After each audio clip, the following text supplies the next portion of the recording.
another one, yeah. It's a first one, yeah. Oh, it's another one. It's another one, yeah.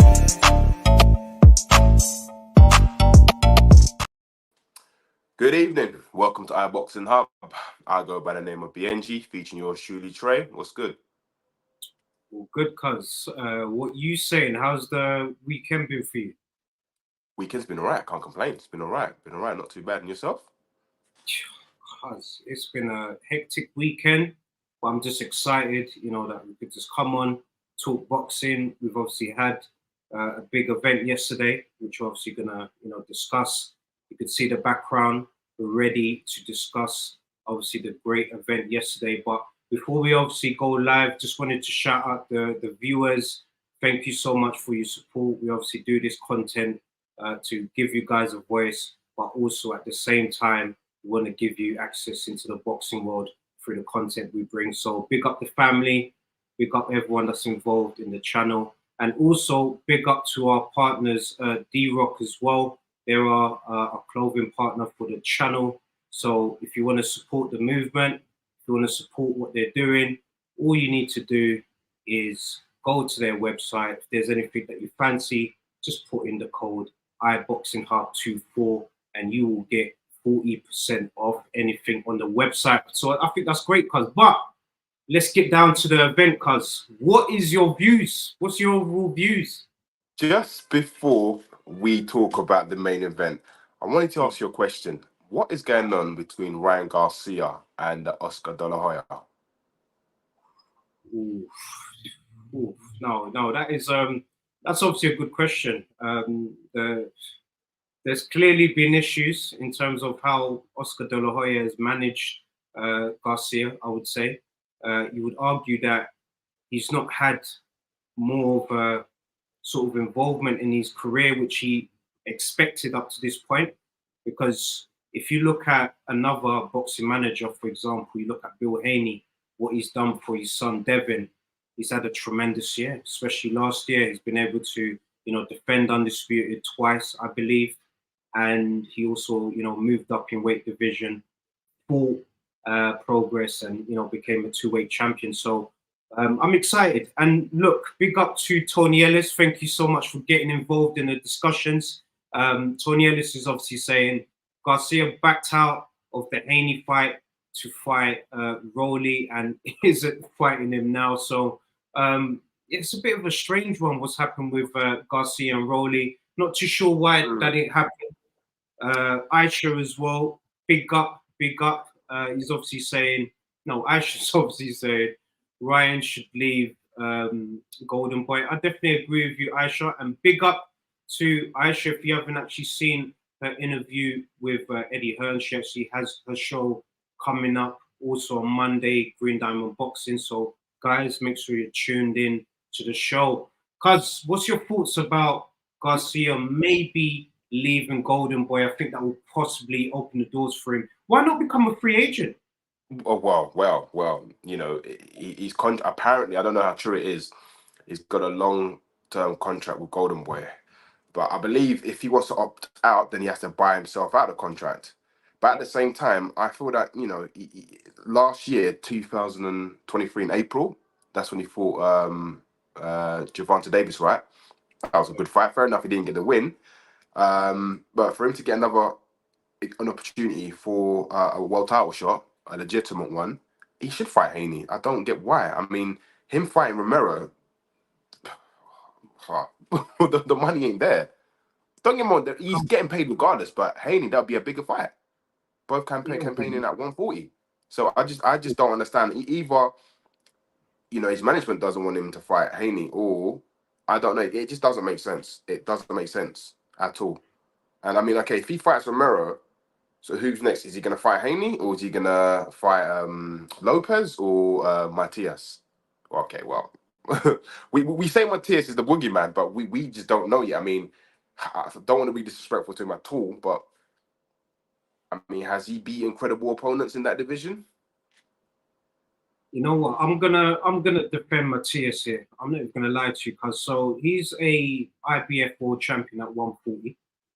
He has been calling out the names Ryan Garcia, Teofimo Lopez, Haney. He's calling for these guys, but these guys don't want to fight him. The reason why these guys don't want to fight him, and look, we've got a WhatsApp group, with the whole of the family, and my thoughts are the reason why they don't want to fight him because it's high risk, low reward, because they know that fighting a Matthias is a very risky fight, and they know they're not really going to gain the commercial value from fighting someone like a Matthias, but you would gain more of a commercial value if you're fighting Ryan Garcia, for example. So it goes down to the social media presence, the value of the fight as well. And I just think that's unfair.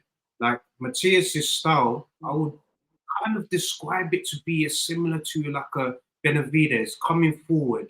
He's quite flat-footed in terms of his footwork, but he does carry power in both hands, and I think he can be a problem for any one of those guys, man. And big up Mikaela Saka as well. Mikaela Saka, sorry, Al Heyman, could you bring up Mikaela Saka's last comment, just very briefly? Yes, Shakur is a free agent now, I think, as well. So look, if Shakur's a free agent now, surely, why not make no? By that fight, that would most likely be at 135. So I'm guessing, Ryan Garcia wouldn't want to go down to that weight, but possibly he could move up in weight. Who knows? But let's see what happens. And big up to Gaming Despair as well. He's obviously saying, "What's up, Boxing Heads?" Now, what's up to you? And big up to you.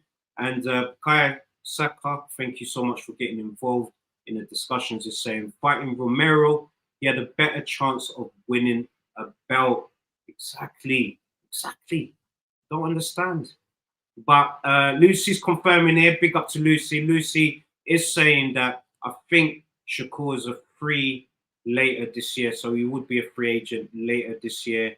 And is that the one who killed someone in the ring? No, I'm not too sure if that's the case or not. But guys, what's your thoughts about Shakur being a free agent, and what potential fight could you see him doing this year? You already know. Tank. There you go, Tank. Because Shakur is a WBC champion, right? And I believe Tank is now a WBA world champion? So they can fight you. Yeah. So makes sense. It makes sense, cuz it does make sense, and that's one of the fights I want to see. I have seen a few things online and quotes saying that it would be the best fight in boxing, just in terms of the skill level of both guys. Shakur's got a tremendous amateur background as well. You've seen the work that he's been able to do in the ring as well. You're seeing Tank. A lot of people are going to question if he's free weight. He's a free weight world champion, which I believe he is. But other people won't really class that as proper titles. But I think it will be a good fight. Make that fight happen at 135. If not, Tank should move up to fight Haney. I believe that fight will happen later on. If not this year, then the next year. Yeah, I'm hoping so, cuz. I'm hoping we can get these big fights, because if you think about it, cuz, you've got all of these great talents. Why are you wasting time? Let's get in the ring, test yourself against the best. I know boxing is a business, but I would rather these guys, test themselves against the best. Like I've been a competitor, in any sports that I do. I always want to test myself against the best just to see where I am, so that, if I don't compete in the sport no more, I could look back and say, you know what, during my latter years in the sport, I was able to test myself and challenge myself, and this is where I'm at. So big up to Gaming Despair as well. He's confirming. Punch that like button, guys. Punch the like button. Make sure you guys are, liking what we're doing as well.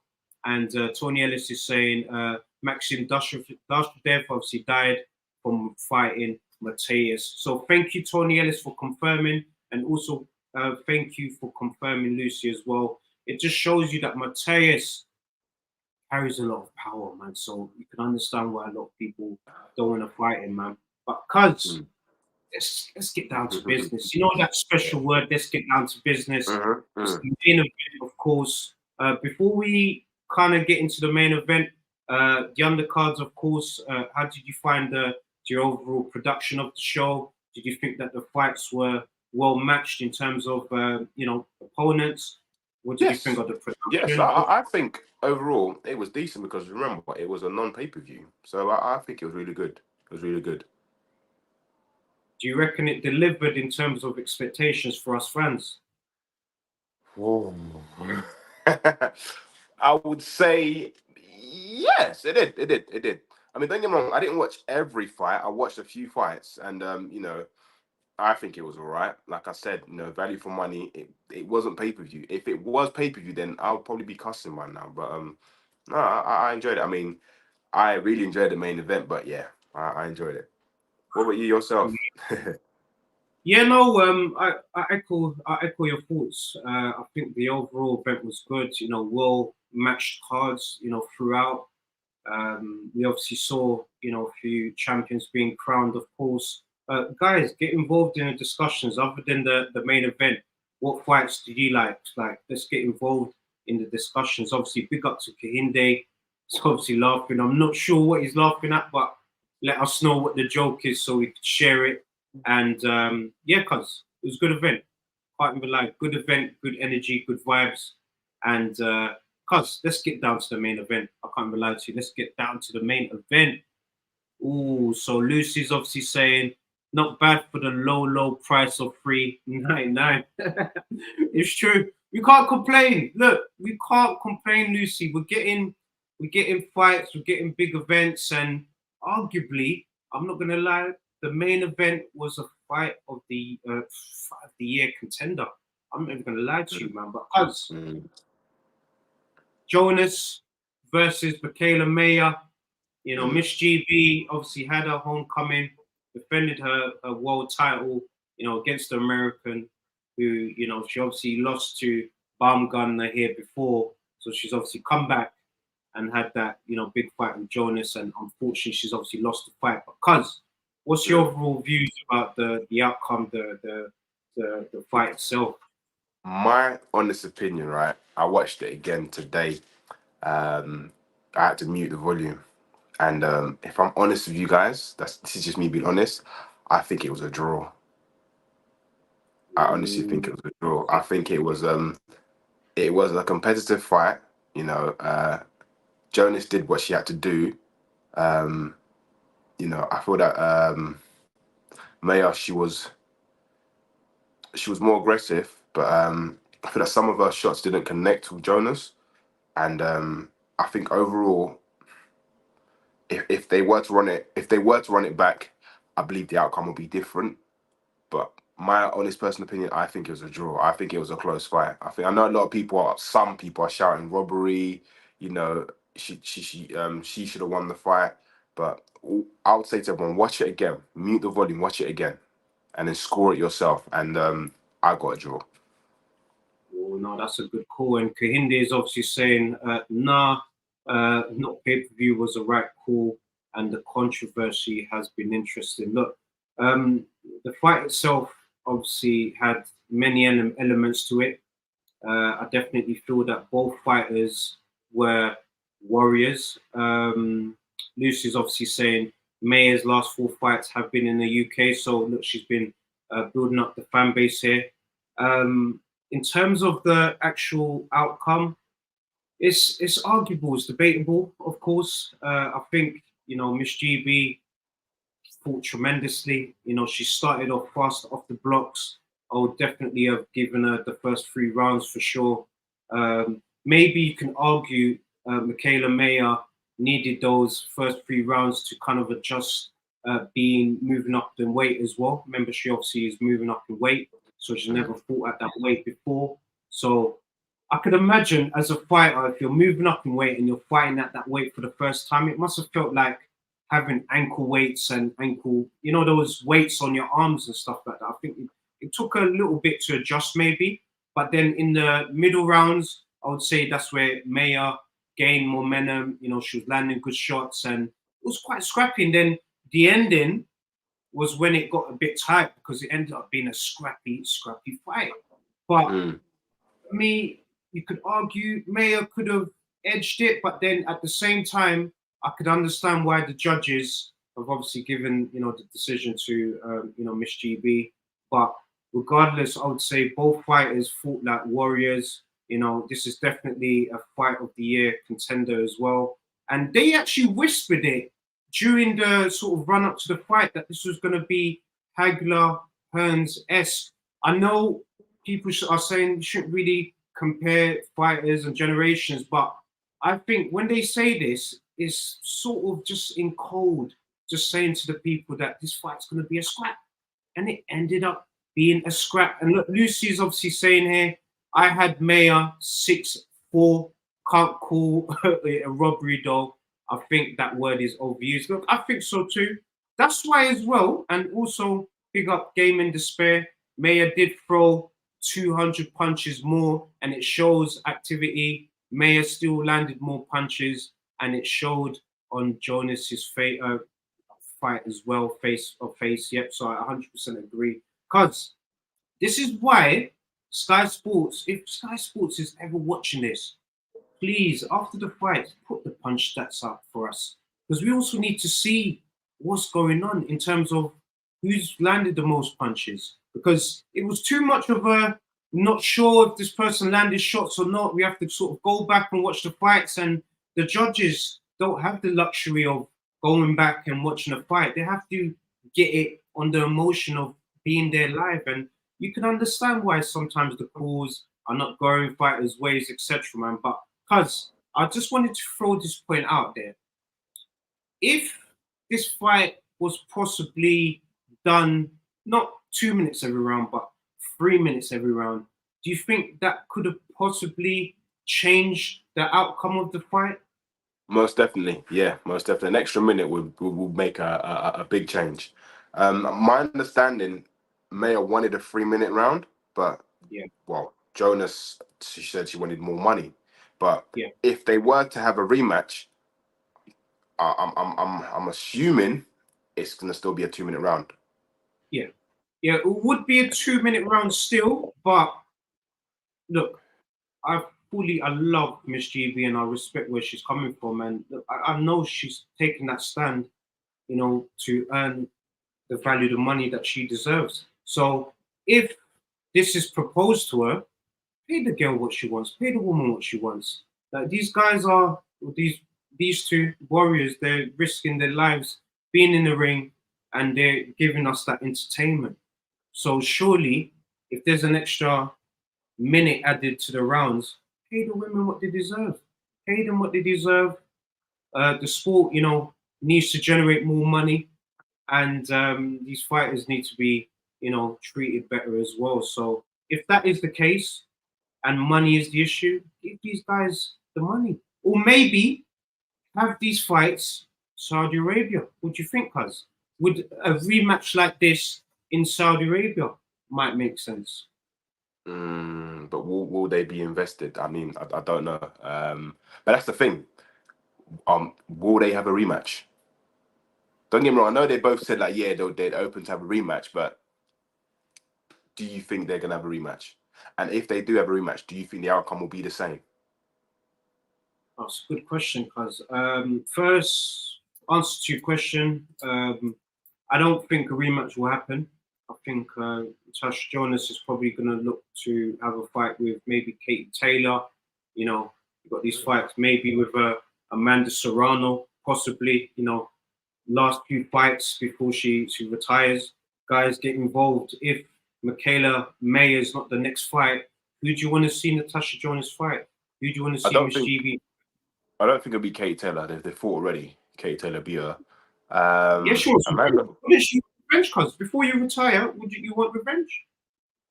Well, yeah. Well, we'll just have to. Well. I mean, at the moment, I know Boxer and Matchroom are getting back and forth. So I don't know if Eddie will even entertain that, but we shall see. We could have said the same thing about Frank Warren and Eddie Hearn last year and year before. And now we've seen that they are both collaborating together in order to make things happen for boxing. So that's why I'm saying that these promoters need to look at what Eddie and Frank are doing and need to see that as a blueprint. Like, yeah, we could sit together. We could speak about our fighters. We could do something together, because this Saudi event could open the door to Matchroom and Queensberry doing those kind of shows together. Our team versus your team. Like, we were having those shows maybe here in the UK. Who knows, cuz? Imagine having Matchroom versus Queensberry at Wembley. And you got Joshua, you got Fury, you got all of these guys fighting on the same card. That'll be tremendous. You got both promoters sitting next to each other, watching the big event. No, definitely. I think these fights can happen. So Tasha Jonas can definitely fight a Katie Taylor. Eddie Hearn can sit down with Ben Shalom and they can arrange business. Because it's dollars and cents at the end of the day. So as long as it makes sense, I'm sure both fighters can get in the ring and then promoters can put together a package that can make both women happy in this situation. I've got a question for you and the viewers. Would you guys like to see Liam Smith and Eubank Jr. trilogy? Nah. But guys, get involved. Would you like to see this Eubank Jr. versus Liam Smith beefy? Are we going to see a trilogy? Would you guys think? He's open to fight Eubank again, but I don't think Eubank's really bothered. Yeah, I wouldn't want to see it. Because if I'm honest with you, when it comes to Eubank, I want to see Eubank fight for world titles, cuz I can't even lie to you. I want to see him fighting for world titles because I definitely feel that the division that he's in, 160, Charlo could potentially be moving up, so that belt could be vacated. There's opportunities, cuz. There is at the moment, I'm hearing he's in talks that he may fight Kell Brook. Kell Brook may come out of retirement to fight Eubank Jr. It doesn't make sense, does it?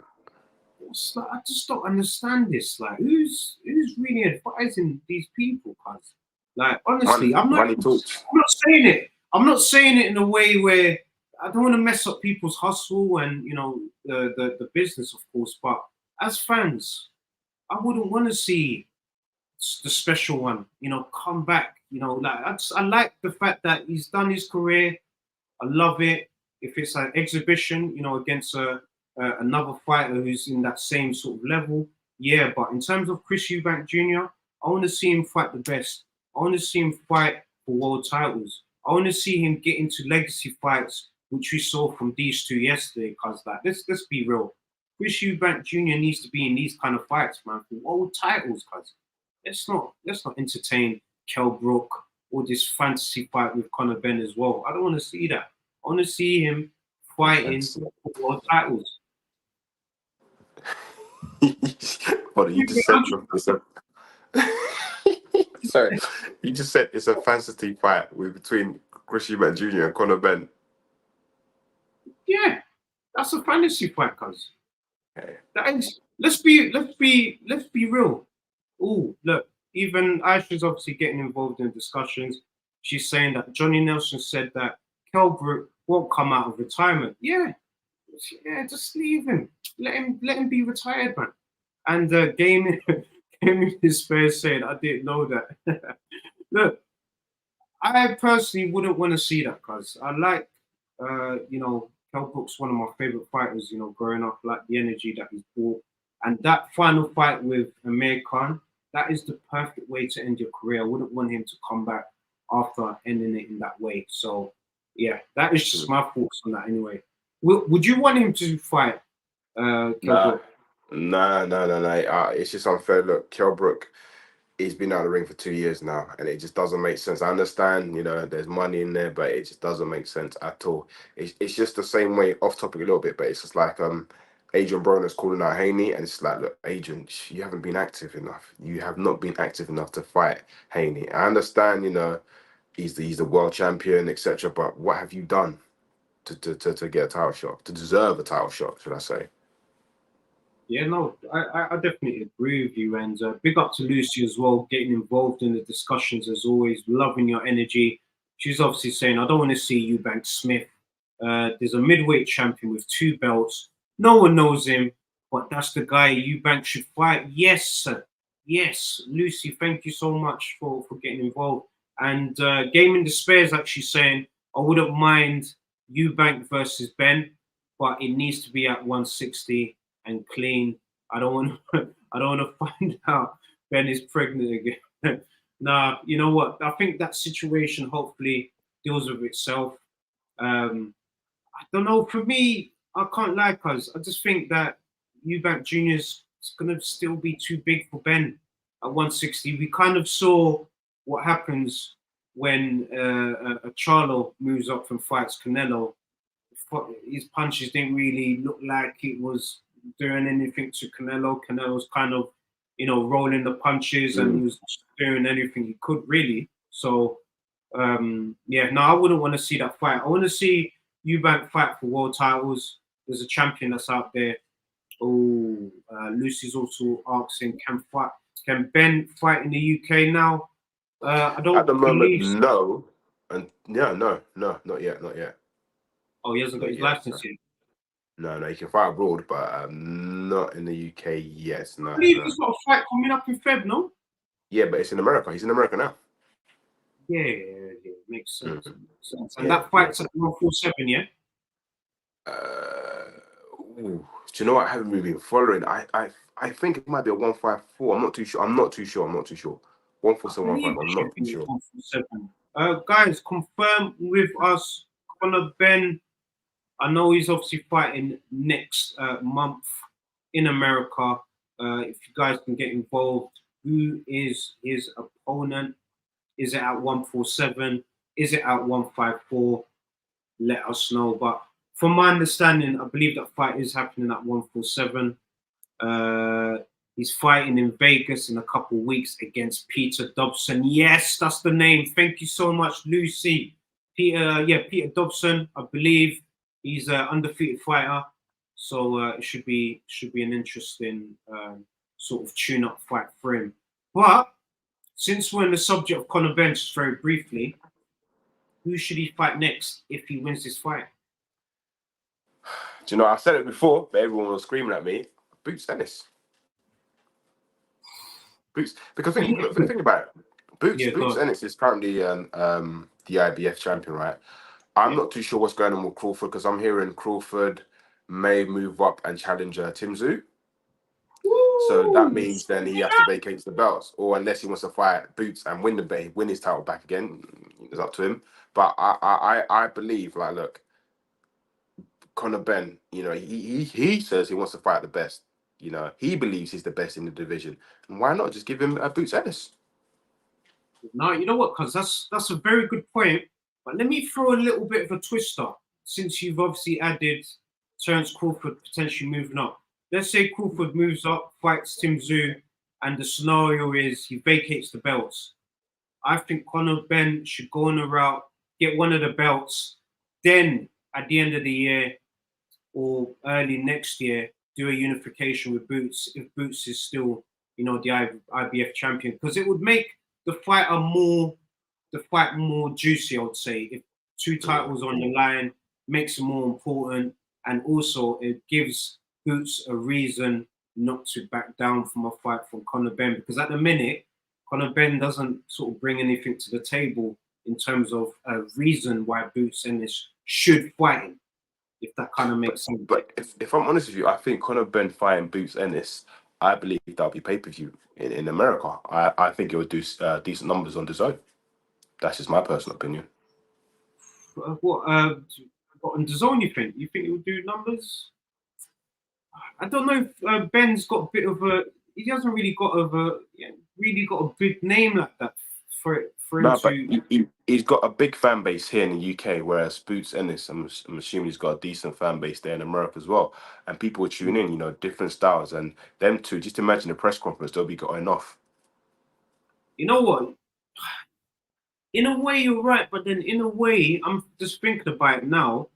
If Boots Ennis did have a fan base like that, we would have saw him and Crawford fight a long time ago. So I think commercially, I just think that it's also a similar situation with Mateus.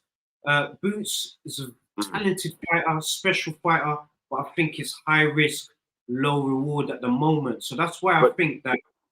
Yeah, go on, cuz. What you saying? Commercially, it will make sense for him to fight someone like Ben. Just think about it. Like, look, you just said Crawford. Well, we all know. The reason why Crawford won't entertain Boots is just like the money ain't there. And Crawford, like, what he's now, he's a, what was I say? He's a pay-per-view fighter now. Do you know what I mean? You know, it's all about the millions. Yeah. You're 100% right, cuz I got to agree. Big up to Neutral yesterday as well. He obviously did the watch along with our brother Rico. Big up to Neutral and Rico for the watch along yesterday. Neutral's obviously saying great point as well. Conor Ben versus Josh Taylor after Catchall. Saudi me up with that one. No, big up. I think that's a great point. I think if Josh Taylor is going to move up to welterweight, fighting a Conor Ben makes sense. So no one here knows who Ben is. Look, Lucy's confirming American. Look, Ben needs to definitely have more fights in the States, build himself up. That's why I'm thinking maybe him not waiting. You know, he's obviously fighting, going to be active, but waiting for that Crawford situation to sort itself out. If he does move up, vacates the belts, he can then, try and get one of those belts, get one of the belts, and then do a Boots Ennis unification fight. I think that makes sense. If I was a manager in that situation, I would obviously say to him, look, just keep doing your thing, build up your name, and look, there's a pathway for him to become champion, and then eventually they can do the unification, and I think that would be massive. Okay, fair enough. Yeah. Well, listen, it's that time now, man. End of the show. Well, we're back here again on Wednesday at 7:30. Remember, guys, to like, share, and subscribe. And remember, we've got another show on tomorrow, Green Diamond, with our sister Aisha, and another show on Tuesday with the lads Stayed. That's it, Green Diamond Boxing. Big up Mohammed Samir. So big up. So Green Diamond Boxing is obviously going to be live tomorrow.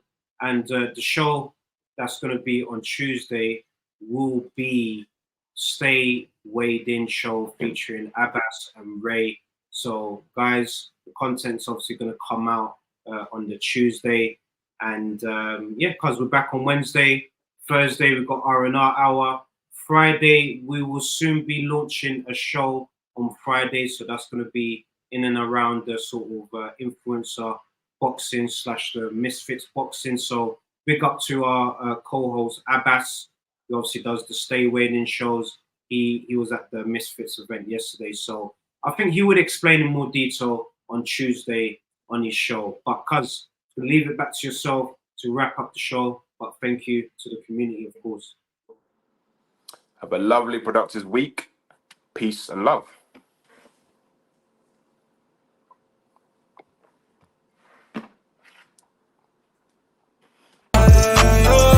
It's another bang. All the and cars now, whichever get up. Light up my scars with a sweet one bliss. Someone flips me a bag by the end. So